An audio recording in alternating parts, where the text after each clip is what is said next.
Hi everyone, welcome to another episode of Sko Buffs Sports. I'm Troy Finnegan. And I'm Taylor Sadusky. We've had a great time of football here. It's a big basketball game coming up on Saturday, Taylor, and Evan Batty, leading the Buffs front court, just hit 1,000 career points this past week. Exactly, and on top of that, a career high at 22 points in his career here at CU. Everyone go to the game tomorrow. Tad Boyle said go to the game, so we better see you all there. Definitely. And then on to football. The Buffs football team finished the season stronger than they had started, and although the overall results were still pretty underwhelming, the Buffs finished the November slate with a 2-2 record, bringing their final tally to 4-8. CU rode a strong home field advantage with 2 wins at Folsom Field in the past month, picking up a huge victory upset over Oregon State in overtime and a workmanlike win over struggling Washington squad, who was fresh off the firing of their head coach, Jimmy Lake. Playing on the road proved to be a tall task for the group, however. A blown second-half lead at the Rose Bowl against UCLA and yet another dismal offensive performance against the red-hot Utah brought the Buffs record away from the 0-6 on the season. In the season finale against Utah, the Buffs racked up just 9 first downs and 148 yards of total offense. The Monday following the game, Carl Durrell announced that offensive coordinator and play caller Darren Chiaverini had been fired. The decision came after a disappointing season for an offensive unit that finished last in the Pac-12 in yards by a wide margin. Their 257 yards per game was good for second to last in the FBS as a whole, slotting in just behind UConn, who's won 1 game in the last 2 calendar years. Looking ahead, the Buffs have a very young roster that should bring back a lot of quality talent heading into the 2022 campaign. However, with the transfer portal and the ever-changing landscape of college football, we will have to wait and see what the team looks like heading into next season. Over the course of an up-and-down season, Colorado fans really showed us why they are the best fans in the Pac-12. Snippet of our favorite fan interactions of the season. Take a look. We're here with the notorious Bananas. They are hyped. What is the energy in the student section? Let's go! Help us, baby! We're all about the Buffs! Let's go!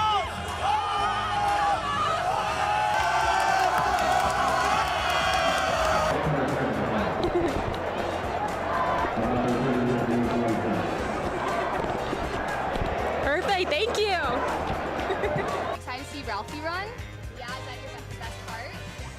Every day, Sko Buffs. I wake up in the morning, Sko Buffs. I go to sleep at night, Sko Buffs. I go through the day, we're still there. Let's go Buffs. Go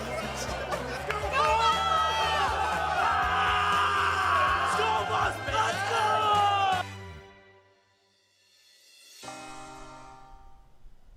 There certainly was some great moments from our fans throughout the fall, and don't forget to stay tuned as we dive into how our Buffs have been doing on the court right after the break.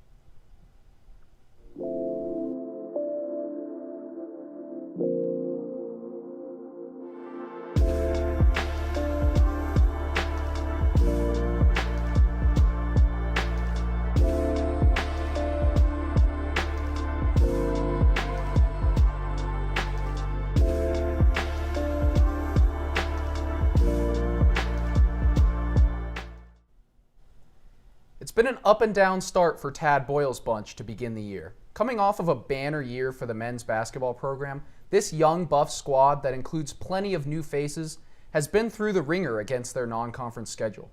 After a few close wins against Montana State and New Mexico, the Buffs dropped their first-round game at Paradise Jam against Southern Illinois and eventually finished the tournament in 4th place.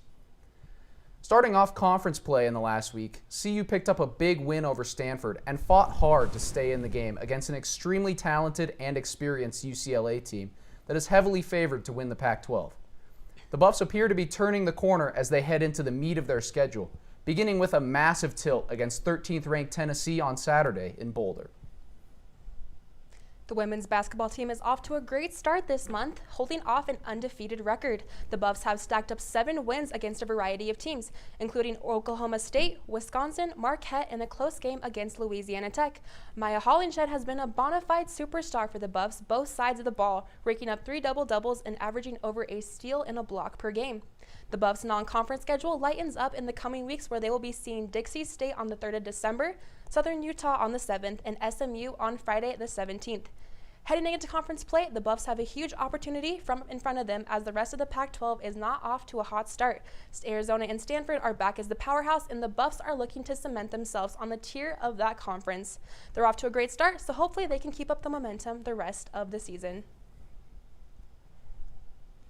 We're not done talking about basketball just yet. Zoe Paulson is on with the latest edition of Buff Banner.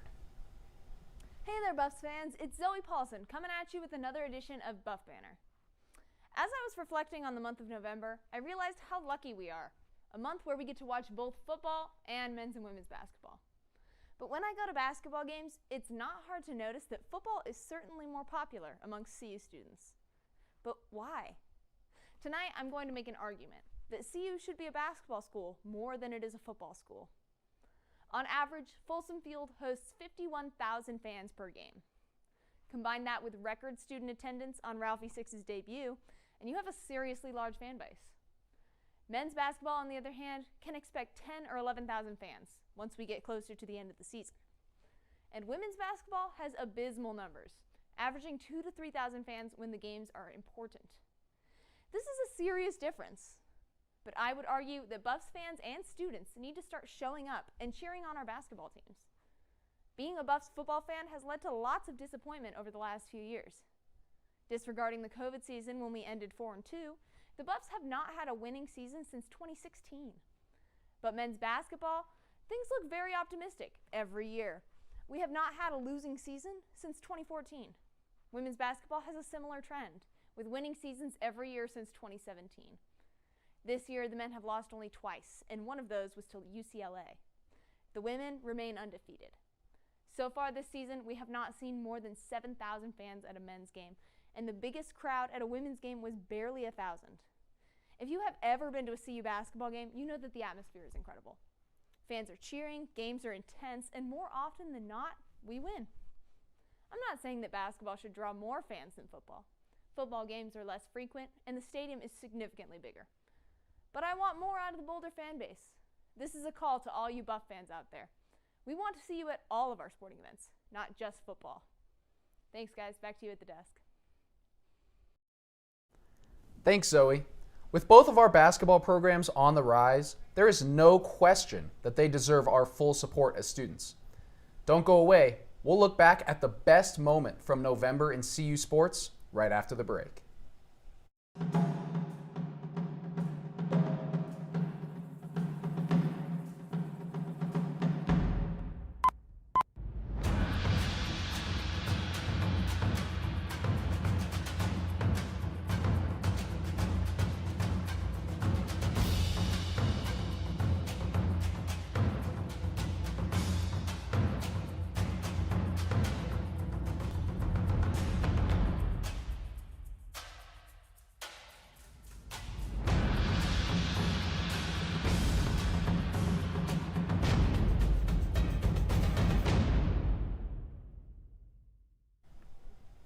Our sports moment of the month goes out to our men's and women's cross-country teams, with both squads earning top 10 finishes at the NCAA cross-country championships earlier in the month. The women's team recorded their 5th podium spot in 7 years, with the 4th place finishes led by senior Abby Nichols and sophomore Emily Covert. An individual 8th place finish by Nichols garnered her an All-American honors for the 2nd year in a row, along with her teammate Covert, who finished 31st overall in the women's race. The pair consistently ran solid races through the season and helped carry the Buffs to the podium. The men's team earned an impressive 8th place finish following a stacked 10K race. They were led by senior runner Eduardo Herrera, 24th overall. Picking up his 2nd All-American award, finishing 2nd for the Buffs, was Andrew Kent, who finished 45th overall, while teammate Stephen Jones came in number 3 scorer with 67th overall. A big congrats to both teams on such an impressive final finish on the NCAA cross-country championship. Despite falling just short of an NCAA tournament berth, the Colorado women's volleyball team closed out a solid 2021 campaign with a 6-14 record in the Pac-12, picking up 15 total wins and 14 losses on the year.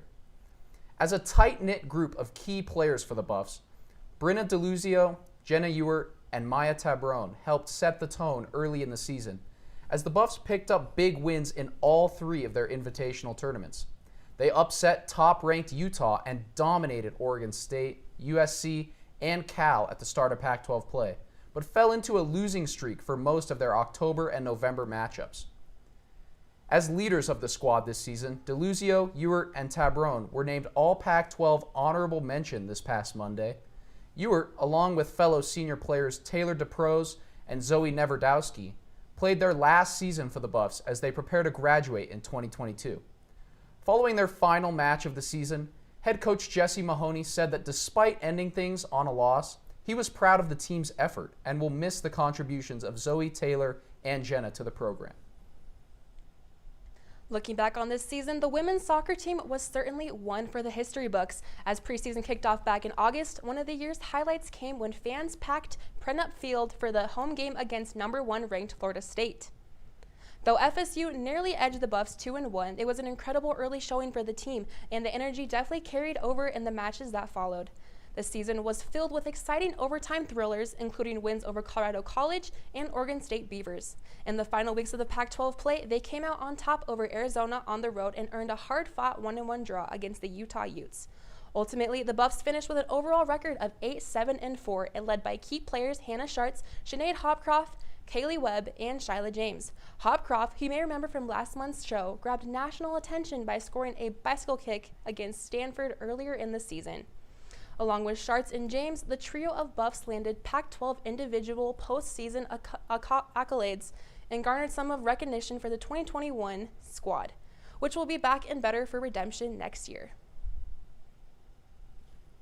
Coming up next, we'll take a look at what's next for your Buffs as we head into the holiday season.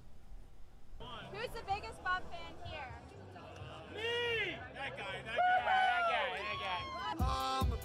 Sko Buffs. Go Buffs, baby! We're all about the Buffs! Sko Buffs! They can't contain us. We're the best. We can't be stopped. Go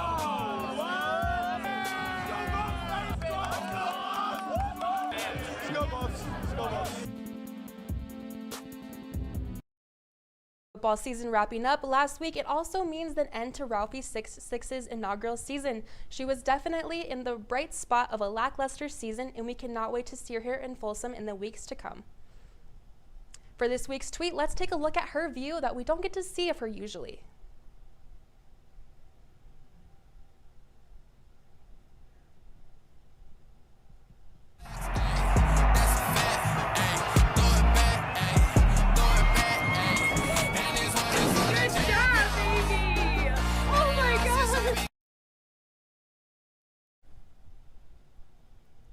It's finally December. For most students, that means a stressful week of finals and then a month-long winter break. Not for our basketball teams. After a dominant 6-2 start to the season, the men's basketball team will be facing down a tough 5-1 Tennessee team at the CU Events Center tomorrow at noon. The rest of the month will see the Buffs at home before going on the road to Oregon on December 30th. Likewise, the 7-0 undefeated women's team will be looking to maintain their winning streak against Dixie State tonight. They'll be traveling to face Southern Utah before coming back for 3 more home games. After a successful beginning to the season for both teams, prospects are high for the remainder of the season. Make sure you keep an eye out on our social media coverage at SBS_CU as these two teams look to make noise in December. And that does it for the last show of the semester. Thank you all for tuning in, and as always, follow us at SBS_CU on Twitter and Instagram for the latest in Buff sports.